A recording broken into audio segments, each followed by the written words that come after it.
the thing we know about Trump, and maybe it goes back to Roy Cohn, his advisor for so long, is if you keep saying things, even if they're not true, if you keep repeating them, even if they're not true, then that gives you electoral capital. Do you think populists on the left have to be willing to do that?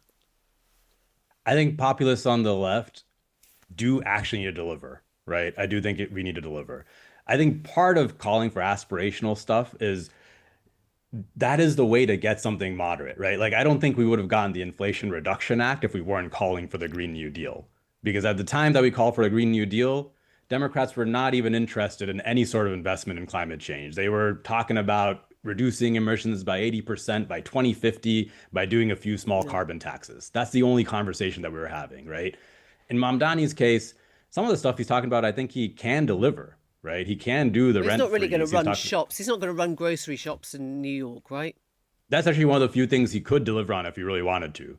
I think I'm more worried about things like universal childcare, which will require a tax increase at the state level. I know this is getting a little local, but Yeah. that's something that's going to be harder. But I believe at the end of the day, the theory of change, I'd say on the populist side, is the way you get political capital is by doing popular things, getting people on your side, and then using that to pressure other politicians to do more popular things.